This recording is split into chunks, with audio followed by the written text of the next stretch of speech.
Hello नमस्कार दोस्तों, केजन hardware blog में आप लोगों का फिर एक बार स्वागत है। आज हम लोग इस बात में डिस्कस करने वाले हैं कि घर पेंट कराते समय किन किन बातों का ध्यान रखना चाहिए। घर पेंट कराते समय सबसे पहले तो आप अच्छे कॉन्ट्रैक्टर या पेंटर को पकड़िए। हाँ, उनसे आप घर का पेंट के बारे में पूछिए। बहुत से हर पेंटर कॉन्ट्रैक्टर वाले में तो मैं नहीं बोल रहा हूँ, लेकिन बहुत से कॉन्ट्रैक्टर पेंटर ऐसा होता है जो आपको बोलेगा कि मैं तो फलां के घर में इतना अच्छा काम किया, फलां के घर में इतना अच्छा काम किया। तो आपको वहाँ जाके जांचना है कि वाकई ये अच्छा पेंटर है या सिर्फ ये ऐसे ही बोल रहा है या अपना खुद से तारीफ़ कर रहा है। या आपको वहाँ जाना है उस आदमी के घर में, जिस आदमी के घर में जिसका ये नाम बताया कि मैं फलां के घर में काम करके आया हूँ, इतना अच्छा काम किया। आपको वहाँ तक जाना है, उस पेंटर के बारे में आपको पूरा डिटेल से जानकारी लेना है कि वाकई इनको काम आता है या ऐसे ही अपना तारीफ़ कर रहा है। तो सबसे पहले तो आपको एक अच्छा पेंटर चुनना है या अच्छा कॉन्ट्रैक्टर चुनना है। हाँ, और उसके बाद आपको अपने प्रोडक्ट को लगाने से पहले, जो आप पेंट करेंगे अपने प्रोडक्ट को लगाने से पहले आपको घर की अच्छी तरह साफ़ सफाई करना है। आपका जो दीवार है उनका अच्छी तरह साफ़ सफाई करना है। उनमें कहीं आपका डैम है तो आपको डैम प्रूफ प्राइमर लगाना है। या आपका फिर कहीं आपका कहीं कि बोल क्या बोल रहा है, आपका कहीं अगर ये है क्या बोल रहा है, आपको उसमें प्राइमर लगाना, अच्छी तरह उसका साफ़ सफाई करना है। साफ़ सफाई का बहुत अच्छी तरह उसका साफ़ सफाई करना है आपका। जहाँ जहाँ आपका दीवार क्रैक हो गया है उसका क्रैक को आपको फिल करना है। फिल करने के बाद उसमें आपको प्राइमर मारना है। हाँ, उसके बाद फिर आपको अच्छे प्रोडक्ट अच्छे पेंट की जानकारी लेना है। ऐसे में बहुत से आजकल प्रोडक्ट है बाज़ार में, आपका एशियन पेंट है, डुलेक्स है, नेरोलेक है, आपका आजकल फिर नया पेंट आया आपका बिरला ओपस आया है, जेके वालमेक्स आया है। यानी आपको अच्छे प्रोडक्ट की जानकारी लेना नहीं है। आपको ऐसा नहीं है कि मिस्त्री बोल दिया या दुकानदार बोल दिया कि भैया ये प्रोडक्ट बहुत अच्छा है, आप इनको यूज कीजिए। ऐसा नहीं है। आपको अच्छे प्रोडक्ट की अच्छी तरह आपको ऐसे आजकल तो क्या बोल रहा है, आपको इंटरनेट से भी आपको अच्छे प्रोडक्ट की जानकारी मिल जाएगा। आपको अच्छे प्रोडक्ट की जानकारी आपको जानकारी लेना है, आपको उसको पूरा खोजना है। हाँ, आपको मिस्त्री या सिर्फ दुकानदार के कहने में ही प्रोडक्ट नहीं लेना, उस प्रोडक्ट आपको डिटेल से जानकारी लेना है कि प्रोडक्ट अच्छा है या ना नहीं है। इसका आपको पूरा डिटेल से जानकारी लेना है इसका। आपको जैसे आप ले लीजिए, आपका एशियन में ही आता है, आपका इमल्सन आता है, आपका इमल्सन है। उसके बाद क्या बोलता है, आपका एस है आपका। उसके बाद फिर रॉयल शाइन है, तो आपको अल्टीमा है। इन सब के बारे में आपको डिटेल जानकारी लेना है कि आपका क्या बोलता है जो एक्सट्रैक्ट इमल्सन है वो कैसा पेंट है, वो कहाँ यूज होता है। ए से कैसा पेंट है वो कहाँ यूज हो रहा है आपका। ये आपको ये पूरा जानकारी लेना है। ये आपको पूरा फुल जानकारी लेना है कि कैसा पेंट है। उसके बाद फिर केमिकल। उसके बाद अगला टॉपिक है आपका, हाँ, बहुत से पेंटर भाई के कॉन्ट्रैक्टर भाई या दुकानदार भाई आपको कहेंगे कि आप पेंट में फला केमिकल मिलाइए, आपका टिकाऊ ज़्यादा होगा, पकड़ ज़्यादा। ऐसा कुछ नहीं है। पेंट आपका जिस क्वालिटी का पेंट लेगा उसका आपका वैसा ही पकड़ रहेगा। कंपनी ऐसे ही अपने पेंट में गारंटी देता है जो मेरा पेंट इतना साल तक रहेगा, इतना टिकाऊ देगा, इतना साल तक क्या क्या उसके फीचर है, कंपनी खुद सब कुछ बताता है। तो ऐसा कोई केमिकल आता नहीं है जो पेंट में मिलाने से पेंट ज़्यादा दिन तक टिकेगा, ज़्यादा पकड़ होगा, ज़्यादा शाइनिंग होगा। ऐसा कोई केमिकल बाज़ार में नहीं आता है। उसके बाद आपको बेस का भी जानकारी, आपको फुल्ली बेस का भी जानकारी लेना है कि कौन सा बेस कहाँ लगेगा, कैसा बेस से कैसा रंग बनेगा। हाँ, उसके बाद आपका जैसी पेंट बने तो आपको जो आपका दुकानदार भाई है उनसे बोलना है कि भाई जो पेंट है उनको डब्बा खोल के उसके ऊपर हल्का ढक्कन लगाइए कि आप जो प्रॉपर पेंट लिए हैं वही प्रॉपर पेंट बना है या नहीं बना है, या आपका गलत पेंट बना। आपको शॉप में ही जानकारी मिल जाएगा, आपको दुकान में ही ये पता चल जाएगा। तो इसलिए दोस्तों आपको बेस का फुल जानकारी लेना है कि हम जो पेंट बनाए वो पेंट मेरा बना है या नहीं बना है, या कोई दूसरा कलर बना है। इसलिए आप कभी भी पेंट बनाइए तो उस पेंट को आप हल्का निकाल के ऊपर जो आपका डब्बा रहता है ढक्कन के ऊपर हल्का लगाइए, इससे आपको मालूम चल जाएगा कि मेरा सही कलर बना है या नहीं बना है। उसके बाद मेरा अगला टॉपिक है सही प्रोडक्ट की सही जगह इस्तेमाल करना। हाँ, ऐसा नहीं है कि आपको सही प्रोडक्ट सही लगाना है। ऐसा नहीं कि आपको एक्सटीरियर पेंट को इंटीरियर में, आपका इंटीरियर पेंट को एक्सटीरियर में लगा दिए, एक्सटीरियर पेंट इंटीरियर में लगा, ऐसा नहीं है। बहुत मिस्त्री आपको बोलेगा कि एक्सटीरियर पेंट को अंदर लगा दिए। बहुत सा दुकानदार भाई भी आपको बोलेगा कि एक्सटीरियर लेकिन अंदर लगा दिए, ऐसा नहीं है। अगर ऐसा रहता तो कंपनी फिर इंटीरियर पेंट बनाता ही नहीं, वो तो एक्सटीरियर ही बनाता, एक ही पेंट बनाता। कंपनी फिर दो पेंट क्यों बनाता। कंपनी फिर दो पेंट क्यों बना रहा है, एक एक्सटीरियर इंटीरियर, इसलिए बना रहा है कि जो पेंट जिस जगह लगना चाहिए आपको उसी जगह लगाना है, प्रोडक्ट सही जगह लगाना है। हाँ, आपको तो कंपनी अगर ऐसा रहता है कि अगर एक्सटीरियर इंटीरियर पेंट एक ही होता तो कंपनी दो पेंट बनाता नहीं है, एक एक्सटीरियर एक इंटीरियर पेंट बनाता नहीं है।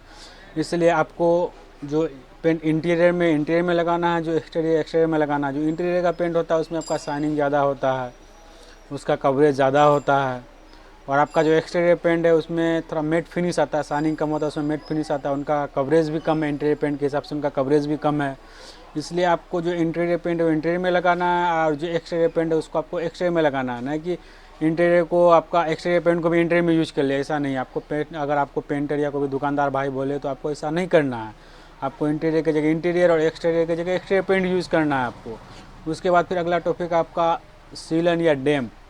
बहुत भाई लोगों का दीवार सीलन या डैम्प हो जाता है, तो आजकल बाज़ार में एक मॉइस्चराइज़र मीटर आता है। हाँ, जो आपको जैसे ही दीवार में उसको आप लगाइएगा तो आपका दीवार बता देगी कि आपका कितना % दीवार मॉइस्चराइज हो रहा है या कितना % दीवार डैम्प हो रहा है। तो उसके हिसाब से आप केमिकल लगा सकते हैं। या फिर आजकल एशियन का एक आता है आपका डैम्प प्रूफ प्राइमर, जो 10 साल गारंटी देता है कंपनी, आप उसको भी यूज कर सकते हैं। वो भी अच्छा प्राइमर है एशियन पेंट का, डैम्प प्रूफ। और भी बर्जर का भी आता है, आपका ड्यूलेक्स का भी आता है, नेरोलेक्स का भी आता है। उन लोगों को इतना तो जानकारी नहीं है, लेकिन आपका जो मुझे जितना तक मालूम है, मुझे इतना मालूम है कि आपका जो एशियन का आपका डैम्प प्रूफ जो आता है बहुत ही अच्छा प्रोडक्ट है, आप उसको भी यूज़ कर सकते हैं। या आपका कोई बाज़ार में केमिकल या और कुछ मिल सकता है तो आप उसको भी यूज़ कर सकते हैं। वैल्यू फॉर मनी अगला टॉपिक है, वैल्यू फॉर मनी। हाँ, ऐसा नहीं है, बहुत भाई लोग ऐसा क्या करते हैं, दीवार में पुट्टी किया हुआ है, पुट्टी किए हुए दीवार में आपका ट्रैक्टर इमल्शन लगा लेता है, जो आपका इकोनॉमी रेंज का पेंट है। तो पुट्टी में आपका इमल्शन पेंट ट्रैक्टर इमल्शन करने का नहीं है आपको, उसमें आप या तो फिर अंदर कीजिए, अंदर का पेंट में आप रॉयल शाइन कीजिए। पुट्टी है आपका ये, अब इतना अच्छा दीवार को किए तो उसमें अच्छा पेंट कीजिए। हाँ, और बहुत भाई लोग ऐसा है जो दीवार में अगर पुट्टी मारे, वाइट सीमेंट प्राइमर मार के आपका उसमें रॉयल शाइन मार देता है। तो इसलिए आपको ये भी ध्यान रखना है को सही जगह में आपको सही पेंट यूज करना है। हाँ, ऐसा नहीं है फिर वही आपका, फिर उसमें आपको पैसा आपका फिर बर्बाद चल जाएगा। पुट्टी मारिए दीवार में तो उसमें आप अच्छा पेंट मारिए। ये पुट्टी में आपका इतना रुपया खर्च हुआ है, अब अगर अच्छा पेंट मार देंगे तो आपका और तो आपको उसका अच्छी तरह पूरी तरह आपको सब कुछ जानकारी लेना है। हाँ, इसलिए आप पुट्टी जब भी कीजिए पेंट अच्छा कीजिए। आप पुट्टी नहीं करते हैं तो आप इकोनॉमी रेंज का पेंट लगा सकते हैं, इकोनॉमी पेंट लगाइए, उसमें कोई दिक्कत नहीं है। लेकिन जब भी पुट्टी करें तो आप पेंट थोड़ा अच्छा लगाएं, मेरा बस आपको यही कहना है। और फिर अगला पॉइंट है मेरा डिस्कस। आप जब भी घर में पेंट कीजिए तो आप 4 आदमी से डिस्कस कीजिए कौन सा पेंट अच्छा है, या कोई आपका बगल में आपका रिलेटिव में आपका जानकार में कोई पेंट यूज किया है तो आप उनसे पूछिए कौन सा पेंट अच्छा है, कौन सा पेंट करें, कौन सा वाल पुट्टी अच्छा है, कौन सा मिस्त्री अच्छा है। इसका डिस्कस करना ज़रूरी है, क्योंकि आपका पैसा वेस्ट ना हो। हाँ, पैसा वेस्ट नहीं होना चाहिए आपका, ऐसा नहीं है। हाँ, पुट्टी जब भी आपको वाल पुट्टी करते हैं तो उसको आपको पूरा पतला करना है। ऐसा ना कि मोटा मोटा पुट्टी, बहुत सा मिस्त्री होता है जो आपका काम ले ले, आपका मोटा मोटा पुट्टी मार के निकल गया, तो मोटा पुट्टी आपका जल्दी आपका क्रैक हो जाता है, क्रैक होकर वो झड़ने लगता है। तो पुट्टी आपको वाल में हमेशा पतला ही चलाना है, जितना पतला पुट्टी चलाइएगा ऐसा आपका होना चाहिए। जो दीवार आपका जो उसमें रेती है, रेती ढकना चाहिए, दीवार प्लेन होना चाहिए। मोटा पुट्टी आपका दीवार के लिए, आपका घर के लिए मोटा पुट्टी सही नहीं है। इसलिए पुट्टी हमेशा पतला मारिए और इसका ध्यान रखिए। और घिसाई के समय भी आपको ध्यान देना है कि आपका जो पुट्टी मारता है वो लाइनिंग, आपका धारी जो होता है वो दिखना नहीं चाहिए, उसको प्रॉपर सही से घिसाई करना पड़ेगा आपका। फिर आपका वो लाइनिंग दिखाई देगा तो आपका पेंट भी सही नहीं लगेगा, आपका पुट्टी भी सही, वाल पुट्टी भी सही नहीं लगेगा। इसलिए वो आपका वो लाइनिंग जो आता है पुट्टी मारने के समय, उसको सही से घिसना है। हाँ, सही से घिसना है, फिर इतना ज़्यादा नहीं घिसना है कि आपका फिर रेती बाहर आ जाए। तो उसके लिए आपका पेपर आता है 80 नंबर 180 आता है, 320 220 आता है, 150 आता है, 120 आता है। तो आपको जैसा ही ये लगे वैसा पेपर मंगवा के, वाटरप्रूफ पेपर मंगवा के आप उसको घसिए, आपका जो आपका लाइनिंग है वो मिट जाए, जिससे आपका दीवार ज़्यादा स्मूथ और ज़्यादा फिनिश दिखेगा, ज़्यादा स्मूथ और ज़्यादा फिनिश दिखेगा। तो दोस्तों, आज तो हम इतना ही आपका घर में पेंट करने में क्या कहना, इतना ही, इतना टॉपिक लिख के लाए थे, इतना टॉपिक आज से हम डिस्कस किए। और फिर आगे इसी तरह का फिर आपसे वीडियो पहुंचाते रहेंगे। हाँ, तो इसके लिए मेरा चैनल को सपोर्ट कीजिए और चैनल को सब्सक्राइब कीजिए, मेरा सपोर्ट कीजिए, मेरा हौसला बढ़ाइए कि और ज़्यादा से ज़्यादा वीडियो बना सके और आप लोगों तक पहुंचा सके। इसके लिए आप लोग चैनल को सब्सक्राइब कीजिए। आप लोग जितना चैनल को सब्सक्राइब कीजिएगा मेरा उतना हौसला बढ़ेगा कि आप लोग हमसे जुड़ रहे हैं और ज़्यादा मेहनत करेंगे और ज़्यादा वीडियो बनाएंगे। इसलिए चैनल को मेरा सब्सक्राइब कीजिए। आप लोगों से बस यही उम्मीद है और आगे इससे भी अच्छा ब्लॉग बनते रहेगा और आप लोगों को पहुंचाते रहेंगे। हाँ, जय हिंद, जय भारत।